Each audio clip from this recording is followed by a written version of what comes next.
जय श्री कृष्ण। राधे राधे भक्तों। तो भक्तों, स्वागत है आपका कान्हा भक्ति पर।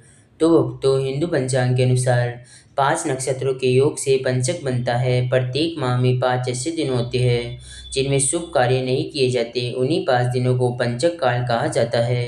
तो भक्तों, आज की इस वीडियो में हम जानेंगे अगस्त 2024 में पंचक कब से कब तक है, दिन, तारीख और सही समय। तो भक्तों, हिंदू धर्म में पंचक का विशेष महत्व माना जाता है।